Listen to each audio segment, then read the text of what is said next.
देखा आपने कैसी स्थिति वहां बनी हुई है। बांग्लादेश में हिंदुओं पर जारी हिंसा का दौर उस वक्त से जारी है तब तख्ता पलट के बाद मोहम्मद यूनुस ने सत्ता संभाली थी। शेख हसीना हो या ब्रिटिश और अमेरिकी सांसद, बांग्लादेश में हिंदुओं के खिलाफ नफरत की आंधी का जिम्मेदार यूनुस को ठहरा रहे हैं।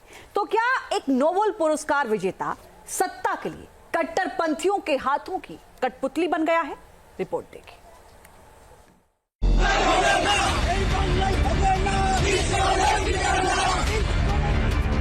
हिंदुओं का नरसंहार, बांग्लादेश में भयंकर अत्याचार, सरेआम खून खराबा और लूट, कट्टरपंथियों को खुली छूट।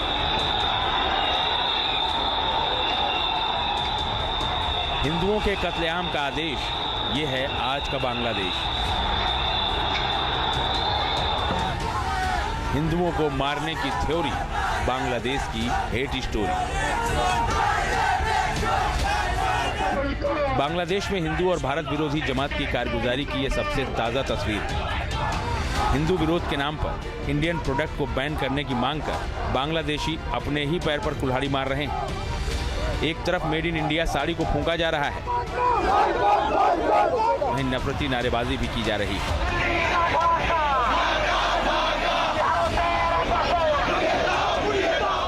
यही है मोहम्मद यूनुस की अगुवाई वाली अंतरिम सरकार का नया बांग्लादेश। शांति के लिए नोबेल पुरस्कार जीतने वाले के वक्त का बांग्लादेश। बांग्लादेश में अल्पसंख्यक हिंदू आबादी के खिलाफ जो नफरत की आंधी चल रही है, उसके पीछे किसका दिमाग है? कौन है 1.5 करोड़ हिंदू आबादी की जिंदगी को नर्क में तब्दील करने का जिम्मेदार?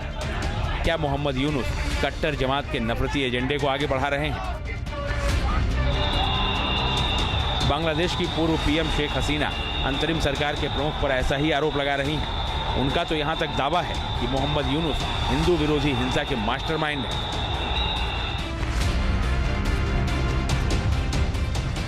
इन आरोपों की क्या सच्चाई है? आखिर क्यों हिंदू विरोधी हिंसा को लेकर मोहम्मद यूनुस पर सवाल खड़े हो रहे हैं? आखिर क्यों एक Nobel peace prize winner Hindu विरोधी हिंसा पर चुप्पी साधे बैठा है?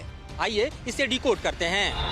5 अगस्त को हुए तख्ता पलट के बाद मोहम्मद यूनुस की अंतरिम सरकार में कट्टरपंथियों ने अपनी पकड़ मजबूत कर ली है। हिंदू विरोधी बीएनपी और जमात के लोग मौजूदा वक्त में अंतरिम सरकार में शामिल हैं और इस कट्टरपंथी गिरोह ने अपने नफरती एजेंडे को आगे बढ़ाने का काम शुरू कर दिया है। सबसे पहले हिंदू विरोध की चिंगारी को भड़काकर नफरत की आग में बदलने की सुनियोजित साजिश रची गई और अब बांग्लादेश की करेंसी से बंगबंधु की तस्वीर हटाई जा रही है ताकि 1971 के मुक्ति युद्ध की यादों को भी धुंधली की जाए और ये साजिश का अगला चरण है।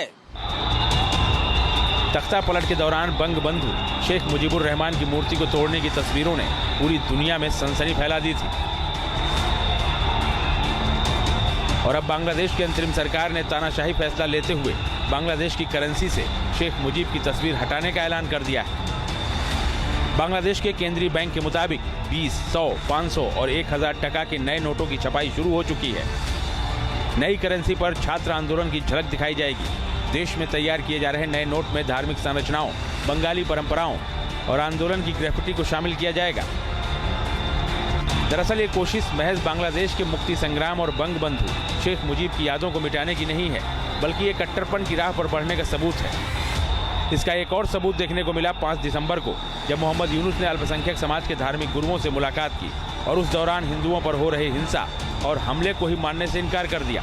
इस दौरान उन्होंने जो बयान दिया, उसके मुताबिक अल्पसंख्यकों पर हमले का मामला फिर सामने आया है, लेकिन सच्चाई और विदेशी मीडिया में छप रही खबरों में जमीन आसमान का अंतर है। हम इस संबंध में सटीक जानकारी चाहते हैं। विदेशी मीडिया का एक हिस्सा भ्रम फैला रहा है। जानकारों का दावा है कि मौजूदा बांग्लादेश की अंतरिम यानी यूनुस सरकार कट्टरपंथियों के इशारे पर कट्टरवाद की राह पर चल चुकी है। यहाँ तक कि शेख हसीना सरकार को हटाने के पीछे आईएसआई की साजिश थी और अब तो ये जग जाहिर भी हो चुका है। ऐसे में सवाल यही उठता है कि क्या बांग्लादेश की मौजूदा सरकार कट्टरपंथियों और बांग्लादेश नेशनलिस्ट पार्टी यानी बीएनपी के इशारे पर ही काम कर रही है, और वो भी अल्पसंख्यक हिंदुओं के खिलाफ। मोहम्मद यूनुस भले ही सरकार चला रहे हैं, मगर उस पर कंट्रोल पाकिस्तान की तरह ही सेना और कट्टरपंथी ताकतों का रह गया है। इन ताकतों का भारत विरोध जग जाहिर है। मोहम्मद यूनुस के खिलाफ शेख हसीना की सरकार के दौरान करप्शन और वित्तीय अनियमितताओं के कई आरोप लगे थे और इनकी जांच भी जारी है।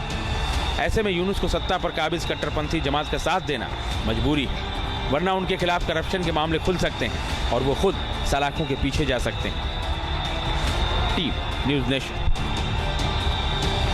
न्यूज नेशन अब व्हाट्सएप पर खबरों की ताजा अपडेट के लिए न्यूज नेशन के इस QR कोड को स्कैन करें